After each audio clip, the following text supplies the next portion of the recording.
आप देख रहे हैं इंडिया टाउन न्यूज, भारत की बात। नमस्कार, आप देख रहे हैं इंडिया टाउन न्यूज और मैं हूं आपके साथ सुरभि शुक्ला। स्वागत है आपका हमारे खास बुलेटिन मध्य प्रदेश की खबरों में, जहां हम आपको मध्य प्रदेश से जुड़ी महत्वपूर्ण खबरों से रूबरू कराएंगे। तो चलिए बुलेटिन की शुरुआत करते हैं। विदिशा जिले के कलेक्टर अंशुल गुप्ता का एक वीडियो सोशल मीडिया पर काफी तेजी से वायरल हो रहा है, जिसमें वे हॉस्टल अधीक्षक से आपत्तिजनक भाषा का इस्तेमाल करते नजर आ रहे हैं, जिसके बाद प्रशासनिक भाषा और मर्यादा को लेकर सवाल खड़े हो गए हैं। दरअसल पूरा मामला विदिशा जिले के गंजबा सौदा क्षेत्र के उदयपुर स्थित हॉस्टल का है। विदिशा कलेक्टर अंशुल गुप्ता हॉस्टल का निरीक्षण करने पहुंचे थे। उस दौरान शीत लहर के कारण जिले में कक्षा 1 से 5 तक के बच्चों की छुट्टियां चल रही थी और वहीं जिस वजह से हॉस्टल में बच्चे मौजूद नहीं थे, हॉस्टल में बच्चों के नहीं मिलने पर कलेक्टर अधीक्षक पर भड़क गए और उनके साथ अभद्र भाषा का प्रयोग किया। ये पूरी घटना कैमरे में कैद हो गई, जो अब सोशल मीडिया पर काफी वायरल हो रही है। बच्चों की है किसने करी? आपके दो जूते मारूंगा तुमको मैं, दो जूते मारूंगा तुमको मैं, दो जूते मारूंगा तुमको मैं, दो जूते मारूंगा तुमको मैं। इंदौर में दूषित पानी पीने से हुई मौतों के मामले को लेकर भाजपा नेता और मंत्री कैलाश विजयवर्गीय की टिप्पणी के विरोध में आगरमालवा में कांग्रेस ने अनोखा प्रदर्शन किया। कांग्रेस कार्यकर्ताओं ने तालाब में मंत्री का पोस्टर डुबोकर अपना आक्रोश जताया और इस्तीफे की मांग की।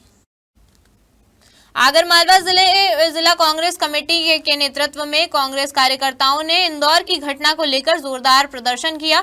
वहीं कांग्रेस कार्यकर्ताओं ने मंत्री कैलाश विजयवर्गीय का पोस्टर बनाकर रातड़िया तालाब में डुबोया और कैलाश विजयवर्गीय मुर्दाबाद के नारे लगाए। जिला अध्यक्ष विजय लक्ष्मी तंवर ने कहा कि इंदौर में दूषित पानी से लोगों की मौत एक बेहद गंभीर और दुखद घटना है। ऐसे संवेदनशील मुद्दे पर गैर जिम्मेदाराना टिप्पणी करना पीड़ित परिवारों के जख्मों पर नमक छिड़कने जैसा है। उन्होंने आरोप लगाया कि भाजपा सरकार जन स्वास्थ्य जैसे गंभीर मुद्दों को लेकर पूरी तरह असंवेदनशील है। प्रदर्शन के दौरान कांग्रेस कार्यकर्ताओं ने दोषियों पर सख्त कार्रवाई और दूषित पेयजल की समस्या के स्थायी समाधान की मांग की। कारण ये है कि आप देखिए किस प्रकार से बीजेपी कुंभकर्ण की नींद सोई हुई है और अगर उनसे जनता या आपके द्वारा और मीडिया के द्वारा कोई भी तरह का सवाल करते हैं तो वो घंटा चुप रहकर उनको जवाब देते हैं। तो क्या ये उनके पद की गरिमा है? क्या ऐसे पद पर रहते हुए उन्हें इस तरह के जवाब देना चाहिए? जनता की जो जनता के जो आज जिस प्रकार से परेशान है, आपको मालूम है कि जिस तरह से पहले हमारे इंदौर में बच्चों के साथ जो हादसा हुआ था हॉस्पिटल में, उसके बाद भी कुंभकर्ण की नींद सो रहे हैं। अगर आप ये सोचते हैं और ये समझते हैं कैलाश विजयवर्गीय या बीजेपी का कोई भी नेता अगर ये समझते हैं कि जो जनता आज सत्ता दे सकती है तो सत्ता ले भी सकती है। छतरपुर में अतिवृष्टि और सूखा राहत राशि के वितरण में कथित धोखाधड़ी को लेकर किसानों का आक्रोश देखने को मिला। छतरपुर तहसील के काशीपुरा गांव के सैकड़ों किसान मुंह पर काली पट्टी बांधकर कलेक्टर की जनसुनवाई में पहुंचे और जिला प्रशासन पर गंभीर आरोप लगाए। मंगलवार को छतरपुर तहसील अंतर्गत ग्राम काशीपुरा के सैकड़ों किसान मुंह पर काली पट्टी बांधकर कलेक्टर के पास पहुंचे। कांग्रेस की पूर्व कार्यवाहक जिलाध्यक्ष और आरटीआई प्रकोष्ठ की प्रदेश उपाध्यक्ष दीप्ति पांडे के नेतृत्व में किसान पैदल मार्च करते हुए कलेक्टर की जनसुनवाई में शामिल हुए। किसानों ने आरोप लगाया कि अतिवृष्टि और सूखा राहत राशि के वितरण में अधिकारियों और कर्मचारियों ने धोखाधड़ी करते हुए उनके नाम की राशि चहेते लोगों के खातों में ट्रांसफर कर दी। किसानों ने भी अपनी पीड़ा बताते हुए कहा कि राहत राशि की बंदरबाट की गई है। पूरे मामले में अपर कलेक्टर विशा माधवानी ने जांच कर दोषियों पर कार्रवाई का आश्वासन दिया है। अब देखना होगा कि पीड़ित किसानों को न्याय कब तक मिलता है। जी, अभी इन्होंने एक आवेदन दिया है और स्वयं उन्होंने ये कबूल भी किया कि जिले में जांच इसकी पूर्व से प्रचलित है। अभी एडीएम सर ने बताया भी कि इस तरह की जो जांच आई थी 4-5 साल पहले, उसमें कार्रवाइयां भी हुई है, लेकिन ये स्पेसिफिक जिस गांव की बात कर रही है क्योंकि अभी मेरी जानकारी में नहीं है, पर हम इसमें जो जांच हुई है उसका फॉलोअप लेके जो कार्रवाई की गई है उसकी सूचना संबंधित को दे देंगे। देखिए, मुंह में काली पट्टी बांधने की जरूरत इसलिए पड़ गई कि ये वो भोले भाले ग्रामीण लोग हैं जिनकी शासन की योजनाओं का लाभ इन्हें नहीं मिल पा रहा है। पटवारी तहसीलदार अपने चहेतों के नाम पे फर्जी इनकी राशि आती है, अपने चहेतों के नाम पे डाल देते हैं। इसके प्रत्यक्ष प्रमाण है, आप सब लोगों को 1 साल से पता है। मैं इनके संघर्ष के लिए जूझ रही हूँ, इनकी लड़ाई के लिए लड़ रही हूँ। मैंने व्यक्तिगत RTI लगा के चौका, काशीपुरा और पिपौरा खुर्द की जानकारी जब ली तो मैंने पाया कि नाम एक है, नाम 2 है, खाता 1 है। वही पति है, वही पत्नी है और उसी के खाते में इन लोगों की राशि डाल दी गई है काशीपुरा में।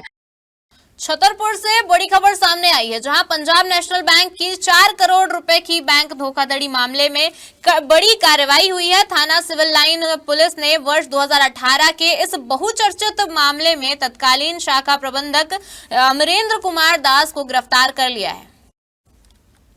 आरोपी पर फर्जी खातों के माध्यम से 4 करोड़ रुपए से अधिक राशि ट्रांसफर करने का आरोप है। जांच में पाया गया कि आरोपी ने बैंक दस्तावेजों में छेड़छाड़ कर फर्जी खातों में रकम ट्रांसफर की थी। घटना के बाद आरोपी फरार था, जिसे जिला सतना से गिरफ्तार किया गया। आरोपी के पास से महत्वपूर्ण दस्तावेज भी बरामद किए गए हैं। मामले की जांच और अन्य आरोपियों की भूमिका पता लगाने के लिए आरोपी को रिमांड पर लिया गया है। छतरपुर पुलिस अधीक्षक अगम जैन ने प्रेस कॉन्फ्रेंस में मामले का खुलासा करते हुए बताया कि जांच पूरी होने के बाद सभी आरोपियों के खिलाफ कानूनी कार्रवाई की जाएगी। थाना सिविल लाइन पुलिस के द्वारा 7 वर्ष पुराना धोखाधड़ी का एक प्रकरण था, जिसमें अवैध तरीके से फर्जी खाते में राशि ट्रांसफर हुई थी। उस प्रकरण में तत्कालीन PNB शाखा प्रबंधक जो है अमरेंद्र कुमार दास, उस आरोपी को गिरफ्तार किया गया है और इसमें अग्रिम कार्रवाई की जा रही है। आरोपी को रिमांड पर लिया गया है। कुछ दस्तावेज भी इसमें जब्त हुए हैं, जिसके आधार पर पूरे विस्तार से विवेचना की जा रही है। कितनी राशि का पड़ा?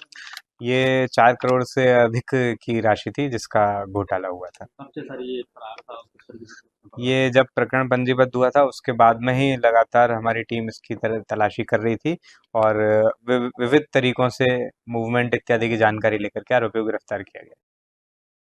ग्वालियर के कृषि महाविद्यालय में सीनियर छात्रों द्वारा जूनियर छात्रों के साथ मारपीट की घटना सामने आई है, जहां घटना में कुछ छात्रों को चोटें भी आई है। इस मामले ने महाविद्यालय का माहौल गर्म कर दिया है। मंगलवार दोपहर लगभग 1:30 बजे BSc एग्रीकल्चर प्रथम वर्ष के 5-6 छात्रों को हॉर्टिकल्चर नर्सरी के पास बुलाया गया। जब वे पहुंचे तो सीनियर छात्रों ने पहले गाली गलौज शुरू की और विरोध करने पर लात घूंसों से जमकर पिटाई कर दी। पीड़ित छात्रों का आरोप है कि सीनियर छात्रों ने जाति सूचक गालियां भी दी। घटना के बाद प्रथम वर्ष के छात्र ऋतिक सिंह निवासी सतना ने गोला का मंदिर थाना पहुंचकर शिकायत दर्ज कराई। पुलिस ने आरोपी छात्रों के खिलाफ मामला दर्ज कर कार्रवाई शुरू कर दी है। ये मेरा भाई छोटा कृष्णा शर्मा, चाचा का लड़का है, जो कि भोपाल रहता है। हालांकि अब तो वो यहाँ 3 दिन के लिए ग्वालियर घूमने आया था। तो घूमने आया था तो उसका पुराना विवाद था इन लड़कों से।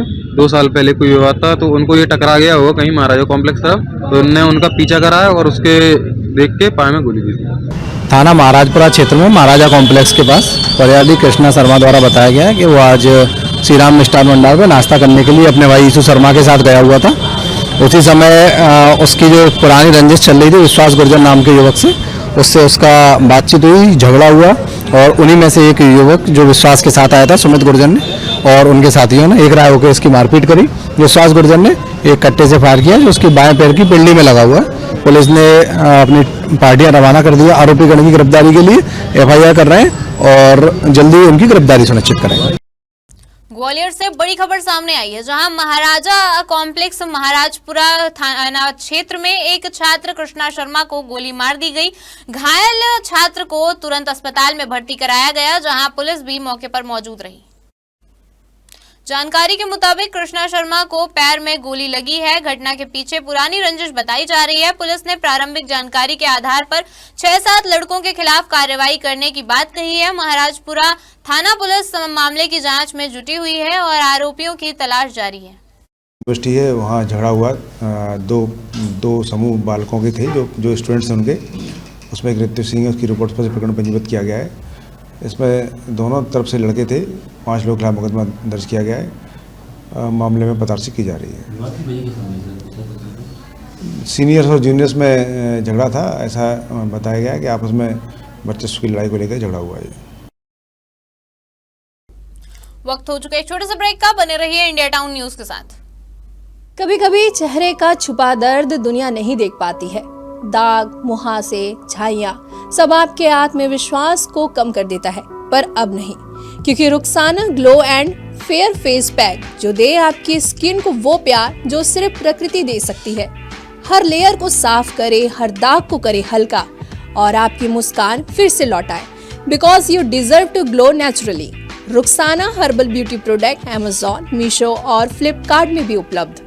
अमीन मोटर्स उड़ान ई रिक्शा छत्तीसगढ़ का नंबर 1 ई रिक्शा शोरूम, जहां आपको सभी प्रकार के ई रिक्शा के वैरायटीज उपलब्ध मिलेंगे। हमारा ई रिक्शा काफी मजबूत है और ये सालों साल चलता है, तो आज ही घर ले आइए आरटीओ इंश्योरेंस के साथ। हमारा पता है अमीन मोटर्स, प्यारेलाल चौक, जीई रोड, न्यायालय के पास, राजनांदगांव। 9827174038 7724047008। इंदौर के भागीरथपुरा में दूषित पानी से लोगों की मौत और बीमार होने के मामलों पर हाईकोर्ट ने बड़ा कदम उठाया है। मामले की सुनवाई के दौरान कोर्ट ने 15 जनवरी को प्रदेश के चीफ सेक्रेटरी को तलब किया है। भागीरथपुरा में दूषित पानी से कई लोगों की मौत और सैकड़ों बीमार होने के मामले में दायर जनहित याचिकाओं पर सुनवाई हुई।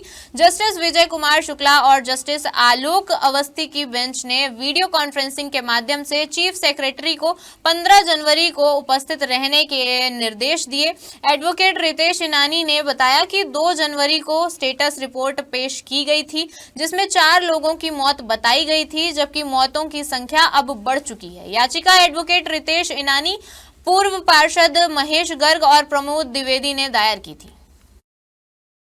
भागीरथपुर में विगत दिनों जो घटनाक्रम हुआ था, दूषित पानी से कई लोग बीमार हो गए थे, उस संबंध में आज 4 से 5 याचिकाओं की उच्च न्यायालय में सुनवाई थी। उच्च न्यायालय में सुनवाई के दौरान कोर्ट ने बड़ी सख्ती दिखाई, नाराजगी जताई कि इंदौर इतना बड़ा स्वच्छ शहर है, इसमें घटनाक्रम दूषित पानी को लेकर कैसे हो गया। दिशा निर्देश जारी करें कि भागीरथपुरा का जो एरिया है वहाँ पर सभी को स्वच्छ पानी पहुँचाया जाए, चाहे टैंकर के माध्यम से हो, कैन के माध्यम से हो, और जितने लोग वहाँ पर उस बीमारी से ग्रसित हुए हैं उन सबका प्रॉपर इलाज हो, डे टू डे उनकी केयर हो, फ्री ऑफ कॉस्ट इलाज हो। ठीक है।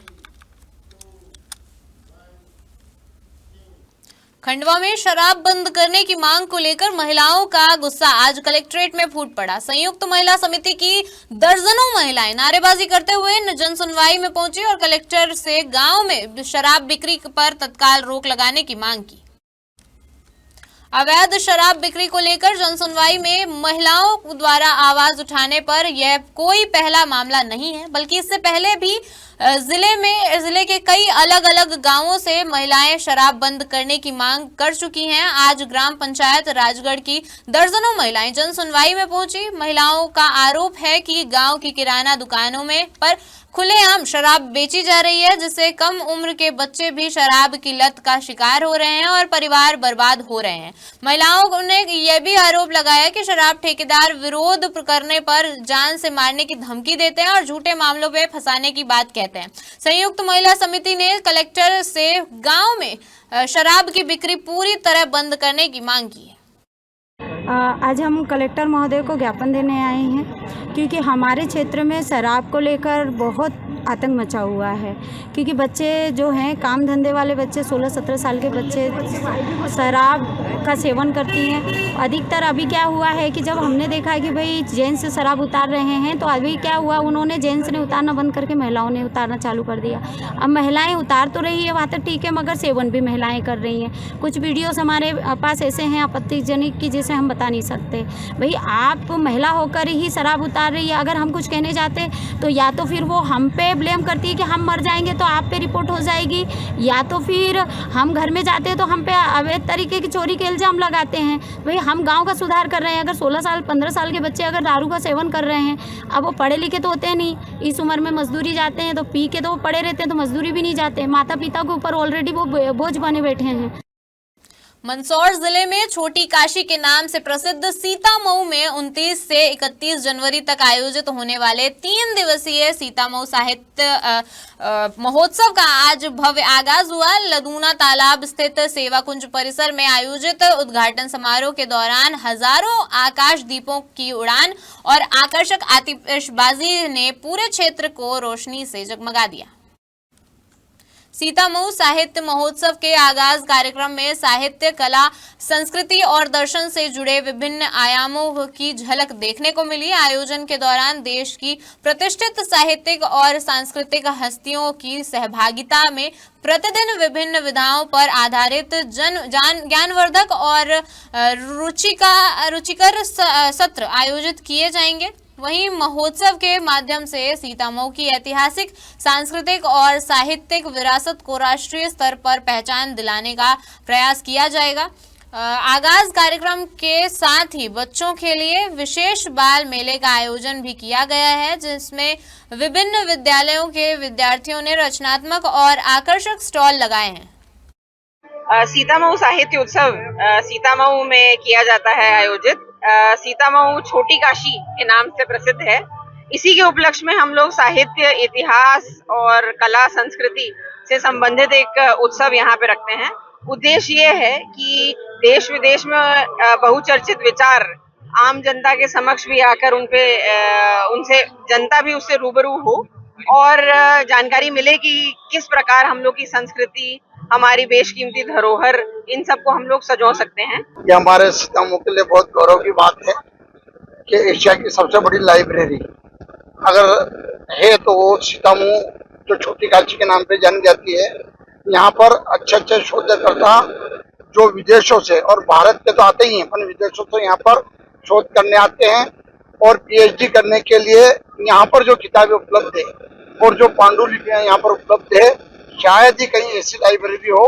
तो ये हमारे लिए गौरव की बात है कि यहाँ पर दूसरा आज साहित्य उत्सव यहाँ पर प्रारंभ किया जा रहा है और मेरा निवेदन है कि हम छोटी काशी में सबका स्वागत करने के लिए तैयार हैं। आप आइए और आज इसका आगाज हुआ है।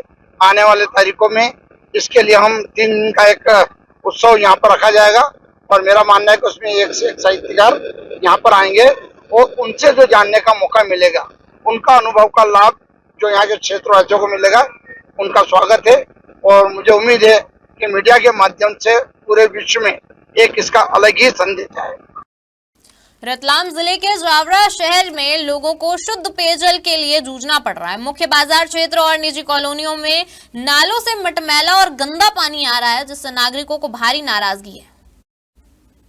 रतलाम जिले के जावरा पिपलोदा रोड पर स्थित मुख्य बाजार क्षेत्र जवाहर पथ और गोकुलधाम कॉलोनी के रहवासी लंबे समय से गंदे पानी की समस्या से परेशान हैं। नालों के से आने वाले पानी न सिर्फ मटमैले हैं बल्कि पीने योग्य भी नहीं है। स्थानीय लोगों का कहना है कि इस पानी के सेवन से कई लोग बीमार हो चुके हैं। रहवासियों के अनुसार नगरपालिका की पुरानी और लीक हो रही पाइपलाइन, साथ ही पानी की टंकियों की नियमित सफाई और रखरखाव नहीं होने के कारण यह समस्या पैदा हो रही है।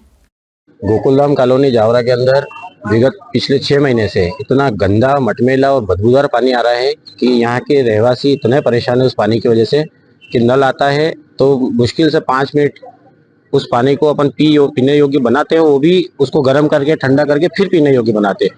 नहीं तो इसके गंदे पानी से स्किन की समस्याएं हो रही है, बच्चे टाइफाइड से बीमार हो रहे हैं, उल्टी दस्त की समस्या हो रही है बच्चों को, और हर घर में हर बच्चा एक बीमार पड़ा हुआ है। देखो यहाँ पे गोकुलधाम कॉलोनी में गंदा पानी आता है और बहुत प्रॉब्लम हो रही है। पानी पी नहीं सकते हैं हम लोग यहाँ पे, और नल हर तीसरे रोज आ रहे हैं, जिसमें 20 मिनट आते हैं उसमें से 10 मिनट अब पानी वेस्ट करना पड़ता है। 10 मिनट का पानी लेते हैं वो भी हम पीने में नहीं लेते हैं, बस यूज करते हैं उसको। और नाली वगैरह भी चौक हो रही है, पानी टैंक भी बहुत बदबू दे रहा है, उसमें भी पानी है। यहाँ पर बहुत ही बदबूदार और गंदा पानी सप्लाई हो रहा है। तीसरे दिन नल आते हैं और मतलब बहुत ही मटमेला, जैसे हम यूज ही नहीं कर सकते हैं। 20-25 मिनट तो उस पानी को पूरा हटाना ही पड़ता है, फिर भी हमारी ये परेशानी बेकार हो रही है। और इससे है ना सभी मतलब कॉलोनी के जो सदस्य है उनको मतलब उल्टी दस्त, खांसी, जुकाम और एलर्जी वगैरह ये सभी हो रहा है। देखिए, गोकुलधाम कॉलोनी को लेकर श्रीमान अनुभागीय अधिकारी महोदय राजस्व जावरा से एक रिपोर्ट लेने के लिए आवेदन आया था। तो मैंने मेरे पटवारियों को और बाकी टीम को भेज के वहाँ पे जांच कराई थी, कॉलोनी वासियों से बात करी थी वहाँ पे, और जांच के बाद जो भी तथ्य सामने आएंगे उसके आगे रिपोर्ट ऊपर भेजी जाएगी। सिंहस्थ 2028 की तैयारियों को लेकर उज्जैन प्रशासन सक्रिय हो गया है। वहीं इसी क्रम में उज्जैन कलेक्टर रोशन कुमार सिंह ने श्री चिंतामण गणेश मंदिर सहित शहर के अन्य प्रमुख मंदिरों का निरीक्षण किया और व्यवस्थाओं का जायजा लिया।